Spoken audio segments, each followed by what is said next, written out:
Bonjour, nous allons voir ici un effet basé sur les masques de couleurs générés par Houdini avec le nœud Color. Les masques de couleurs peuvent vous permettre de faire différents effets en post-production,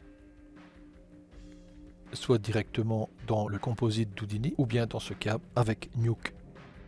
Pour l'utilisation de Nuke, je vous conseille de suivre les formations CGI Trainer ainsi que sur les concepts de rendu d'Houdini que nous allons aborder néanmoins dans cette vidéo. Première des choses, je vais importer une géométrie OBJ, la voici. Dans l'espace objet contenant la géométrie OBJ, je vais créer une box. Je vais modifier l'échelle de la box de telle manière qu'elle englobe mon objet, ses échelles. J'ai besoin de subdivision, donc je vais basculer en mode Polygon Mesh. Mettre sur cette géométrie un Mountain pour donner des irrégularités. Ce qui peut être assez intéressant, c'est de modifier plus les irrégularités dans X et surtout d'animer l'offset sur Y. Donc je vais animer l'offset du début de la timeline, on va mettre 80 frames. Donc pour ça, je rappelle, dans l'offset sur Y, j'appuie sur Alt, bouton de gauche de la souris, je vais au dernier frame de la timeline, je modifie les valeurs et je reclique avec Alt, bouton de gauche de la souris pour avoir des clés d'animation. Je vais créer une booléenne de soustraction, entrée A, entrée B, et je vais maintenant animer la boîte. Alors je vais tout simplement mettre un nœud de transformation pour placer la boîte au-dessus de la géométrie. Et maintenant je vais animer le déplacement sur l'axe Y. Exactement pareil, Alt, bouton de gauche, j'avance dans la timeline et je déplace la boîte pour recouvrir l'entièreté du buste. Je valide avec Alt, bouton de gauche. Puis un petit tips, parfois avec certaines géométries et les opérations booléennes, les normales ne sont pas correctement alignées, donc je vais mettre un nœud normal tout simplement, voici. Vous pouvez enrichir la subdivision de l'opération booléenne tout simplement en allant resubdiviser la box, bon, enfin ici c'est pas important. Maintenant je vais mettre un nœud color assigné toute la surface, je vais choisir la couleur noire. Je vais maintenant utiliser un nœud groupe. Le nœud groupe possède deux entrées. J'avais déjà fait des formations aussi relatives au nœud groupe. La seconde entrée va vous permettre de sélectionner une géométrie afin de faire reconnaître les points dans le nœud groupe. Je vais remettre un autre nœud transform. Je sélectionne le nœud groupe. Dans le nœud groupe, je demande de sélectionner des points. Et dans le nœud groupe, je vais développer ces paramètres en choisissant l'option d'utiliser un objet pour sélectionner des points et ou des vertices. Je connecte au transform, que je reconnecte au transform animé. On voit maintenant que les points sont sélectionnés. L'intérêt de ce second transform, c'est de descendre sur Y sa position pour sélectionner plus de points que ceux qui sont créés par l'opération booléenne. Afin d'apercevoir mieux la sélection du nœud groupe, je vous conseille, lorsque vous êtes sur le nœud transform, de figer ces paramètres en termes d'affichage, de revenir sur groupe. Ce qui vous permet d'avoir les paramètres de transform tout en affichant le dernier nœud sélectionné. Et vous affinez la sélection. J'enlève la fixation des paramètres relatifs au nœud transform. Je remets un nœud color, donc tab color. J'active le nœud color. Il est en blanc. Il va colorer les points. Je vais demander qu'il prenne le groupe utilisant les points englobés par la boîte qui subit une modification sur Y.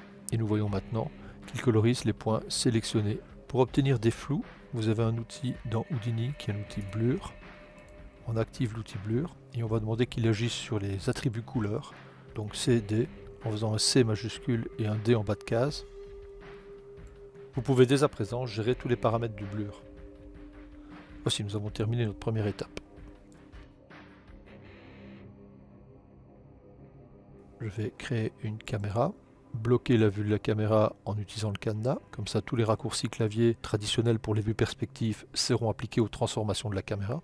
Je vais appuyer sur Alt pour avoir des clés sur les déplacements et je vais appuyer sur Alt sur le mot rotation pour avoir des clés de rotation. Je me déplace sur la timeline, Alt dans la vue caméra, je tourne, j'ajuste la vue de la caméra, je reviens sur le mot Translate pour valider les clés de déplacement et je clique avec le bouton de gauche en appuyant sur Alt au clavier. Je fais la même chose pour la rotation. Je viens comme ça rapidement de créer un mouvement caméra.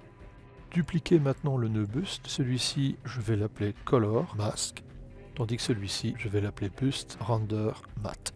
En effet, dans ce deuxième nœud dupliqué, je vais prendre en compte toute la hiérarchie jusqu'au nœud normal. Le reste ne m'intéresse plus. Donc ici, je vais mettre un out et le connecter au nœud normal. Si j'active le out, on voit que c'est celui-ci qui est pris en compte pour être intégré dans la scène d'Houdini. Entre les deux, je vais mettre un nœud matériau, aller dans matériaux, et je vais créer un matériau particulier proposé par défaut, comme par exemple le Metal Paint. Je reviens sur le nœud dans lequel je rajoutais matériau et je vais aller chercher ici mon matériau Metal Paint.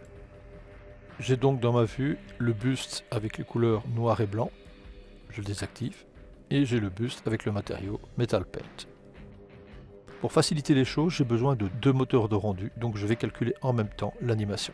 Je viens dans Out, je vais créer ici un nœud de rendu Mantra. Je vais modifier certains paramètres, comme par exemple rendre Frame Range pour avoir une animation. Relative à la ligne du temps, vous avez ici le nom du fichier et le lieu de sortie. Le nom du fichier, je vais l'appeler Color. Je vais dans Object, Candidate Object, je vais choisir uniquement le buste Color Mask. Accept Pattern. Je duplique ce nœud avec Alt, je vais dans les paramètres de ce nœud. Dans Candidate Object, cette fois-ci, je vais prendre le Render Matte, Accept Pattern. Attention, ne pas oublier d'aller dans Images et de modifier le nom. Je vais l'appeler par exemple Shader, étant donné qu'il a un matériau. Maintenant, dans le département Output, nous allons mettre le nœud Merge, connecter les deux nœuds de rendu, cliquez sur la sortie de Merge. Lorsque vous appuyez sur Render, vous allez avoir les rendus de vos deux nœuds simultanément avec les deux types d'images bien distinctes. À vous d'aller dans votre logiciel de compositing favori pour faire les effets voulus grâce au masque généré en noir et blanc par un des nœuds Mantra et le shader rendu par l'autre nœud Mantra. À bientôt.